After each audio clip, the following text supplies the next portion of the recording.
क्योंकि 2 दिन पहले तक तो ये बात चल रही थी कि भाजपा में नीतीश कुमार फिर से जाएंगे जी। अगर भारतीय जनता पार्टी हमारे पार्टी में टूट की बात कर रही है तो इंतजार किस बात का कर रही है। जीतन राम मांझी उस स्थिति में है जहां से वो चीजों को बदल सकते। जो आने वाला चुनाव का परिणाम होगा वो कहीं ना कहीं निर्णायक होने जा रहा है।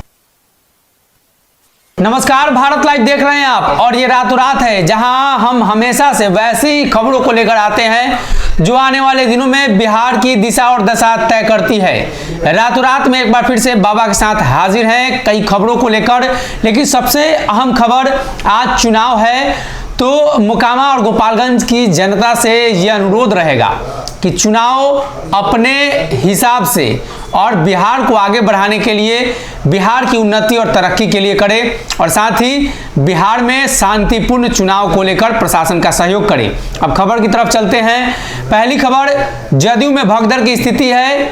नीतीश से नाराज विधायक जल्द ही भाजपा में शामिल हो सकते हैं। बाबा, ये खबर आपको सुनकर अटपटा तो नहीं लग रहा है? इसलिए कई लोगों को लग रहा है कि ऐसा हो ही नहीं सकता है। सही, सबसे पहले तो एक तरफ जहां पूरा बिहार और देश बिहार को लेकर के चुनाव शुरू हो गए, मतदान की प्रक्रिया प्रारंभ हो गई है, उसकी चर्चा कर रहे हैं। वहां हम लोग बैठ करके ये चर्चा कर रहे हैं कि जदयू में टूट होगा, जदयू में बिखराव होगा।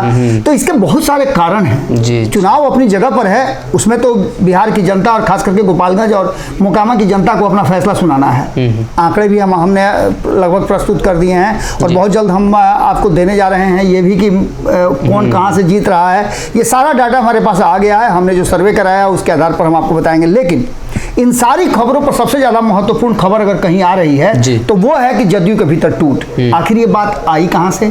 क्योंकि 2 दिन पहले तक तो ये बात चल रही थी कि भाजपा में नीतीश कुमार फिर से जाएंगे। दूसरी तरफ और भी कई खबरें थी, लेकिन जब जदयू में टूट की बात सामने आती है तो 2 चेहरे नजर आते हैं। एक उपेंद्र कुशवाहा और दूसरा ललन सिंह जी। इन दोनों चेहरों पर आप नजर डालिए तो मुझे याद आ रहा है कि पंचनामा में आप लोगों ने एक खबर किया था कि जिसमें ये बताने का आप लोगों ने कोशिश किया था और जो नजर भी आ रहा है कि उपेंद्र कुशवाहा और ललन सिंह में दूरियां बढ़ी हैं जी। उस दूरियों को लेकर के भी कई तरह की बातें की जा रही हैं। और उपेंद्र कुशवाहा जहां एक तरफ ये दावा कर रहे हैं कि अगर भारतीय जनता पार्टी हमारे पार्टी में टूट की बात कर रही है तो इंतजार किस बात का कर रही है, जबकि आप जानते हैं कि इस तरह की बातों में डिफेंड किया जाता है। अब जैसे आपके पास स्कोर कम हो तो आप क्या कीजिएगा? अब उसको डिफेंड करने की कोशिश कीजिएगा, अगली टीम को हराने की कोशिश कीजिएगा। लेकिन यहाँ तो सीधे कह रहे हैं कि भैया हम डिफेंड नहीं करेंगे, आप ले जाना चाहते हैं तो ले जाइए ना, अगर आपके पास है। हालांकि इसके 2 कारण हो सकते हैं, लेकिन सबसे बड़ा कारण यह है कि जदयू में टूट के एक ही फैक्टर नहीं है। सिर्फ अगर भारतीय जनता पार्टी कह देती है या सुशील मोदी कह दें तो उससे बात नहीं खत्म होती है। उसके पीछे तर्क अगर देखा जाए तो उस तर्क में 3 लोग लगे हुए हैं तोड़ने के लिए। पहला नंबर तो भारतीय जनता पार्टी, दूसरा नंबर चिराग पासवान और तीसरा नंबर आरसीपी सिंह का 1 नंबर में चल रहा है। क्योंकि आरसीपी सिंह के पास स्वतः जदयू के लोग आ रहे हैं, मतलब जदयू से छटकेंगे तो आरसीपी के झोली में बिल्कुल बिल्कुल वो आ रहे हैं। और भाजपा के साथ साथ एनडीए का जो गठबंधन है वो इस बात का इंतजार कर रहा है। क्योंकि आपको याद होगा कि नीतीश कुमार जब अलग हुए थे एनडीए से तो उन्होंने कहा था कि हमारे 30 विधायकों को तोड़ने की बात चल रही थी, हमें मुख्यमंत्री की कुर्सी से हटाने की बात चल रही थी। तो कहीं ना कहीं आग है तभी धुआं हो रहा है। तो इस बात पर अगर कहीं भारतीय जनता पार्टी कहती है तो जदयू में टूट का कारण बहुत सारा हो सकता है। पहला कारण ये भी हो सकता है कि नीतीश कुमार महागठबंधन में गए तो बहुत सारे लोगों को पसंद नहीं है। आपको याद होगा 2020 के चुनाव में एनडीए के साथ गठबंधन रहने पर भी कई लोग नाराज हुए थे। जो हारे थे वो बताए थे कि स्पष्ट आपको भारतीय जनता पार्टी डैमेज कर रही है और आप चुपचाप क्यों बैठे हुए हैं। लेकिन अभी वर्तमान स्थिति में ये 3 नाम जो हम आपको बताए, इसके अलावा एक नाम और है और वो है लालू प्रसाद। लालू प्रसाद भी जदयू में अगर टूट होती है तो उसका एक हिस्सा अपने तरफ चाहेंगे क्योंकि उन्हें अपने पुत्र को मुख्यमंत्री कुर्सी तक पहुंचाना है। जी, राजद जदयू के विलय की चर्चा चल रही थी। ऐसे में उपेंद्र कुशवाहा ने आज मुहर लगा दी है और कहा है कि ऐसा कुछ होगा तो आप लोगों को बताया जाएगा। ऐसी कोई बात तो है नहीं, गठबंधन अच्छा से चल रहा है तो विलय क्यों होगा? देखिए, सबसे बड़ी बात है कि आखिर विलय क्यों होगा, हम भी ये सवाल पूछ रहे हैं। लेकिन इस सवाल का जवाब नीतीश कुमार ने खुद दे दिया है। नीतीश कुमार ने 2020 के चुनाव के अंतिम दिन प्रचार में कहा था कि ये मेरा अंतिम चुनाव है, मैं आप लोगों से अब वोट मांगने नहीं आऊंगा। तो इसलिए नहीं गए क्या इस बार? बिल्कुल। अब वोट मांगने का उनका, देखिए सबसे बड़ी बात है कि अब उनका उम्र भी नहीं रह गया है और नीतीश कुमार समझ गए हैं कि अब कंगन फेंक करके ही बार बार संपादक नमन मिश्रा जी कहते हैं कि अगर शेर बूढ़ा हो जाता है तो कंगन फेंक करके अपने लिए दाना पानी का जुगाड़ करता है। तो नीतीश कुमार अब ऐसा लग रहा है कि तेजस्वी के कंधे पर बैताल की तरह सवार होकर के, और लगभग आपको देख ही रहे होंगे सवार हो ही गए हैं। अब तेजस्वी को अपने स्टेयरिंग लेकर के और तेजस्वी को चलाएंगे, ऐसा उन्होंने पहले भी करके दिखाया है जीतन राम मांझी के साथ।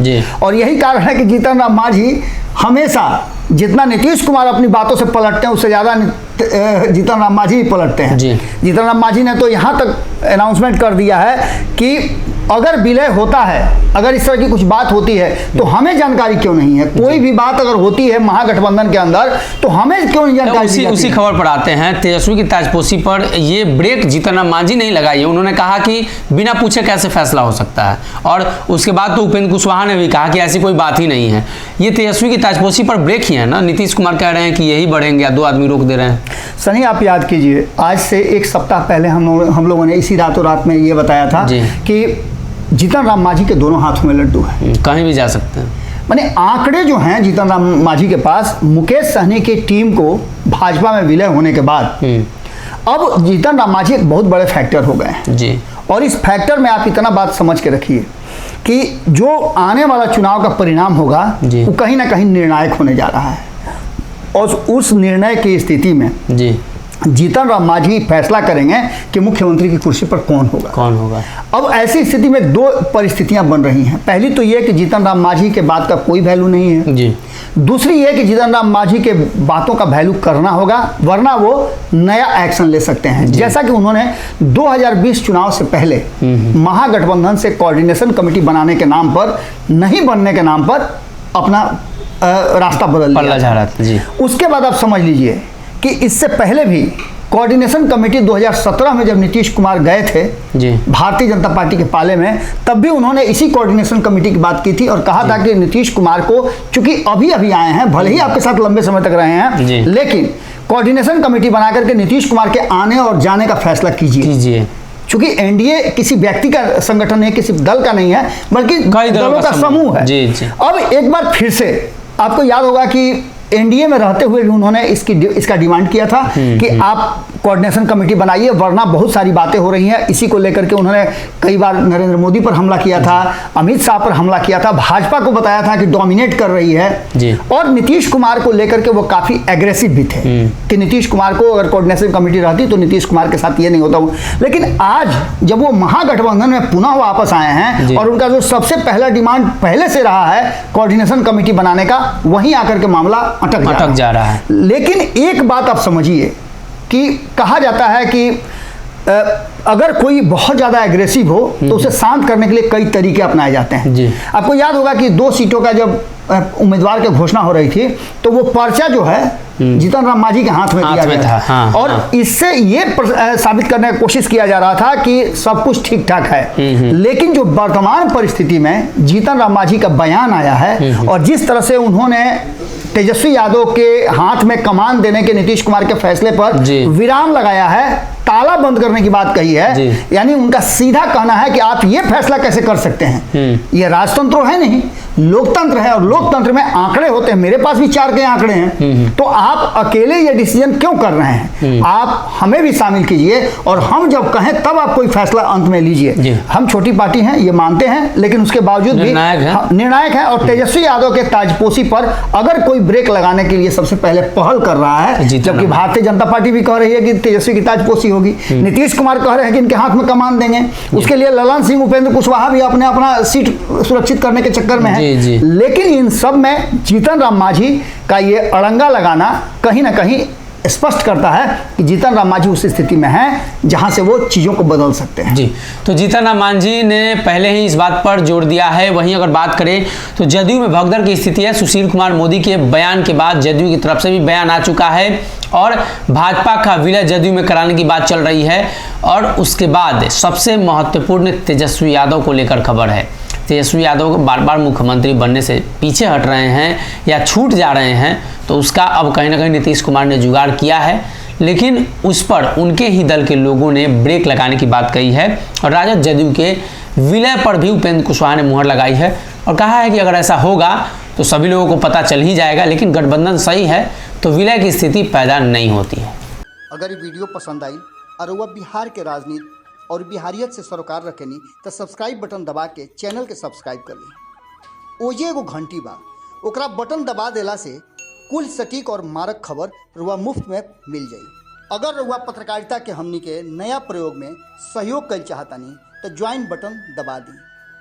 पेटीएम नंबर नोट कर ली 938681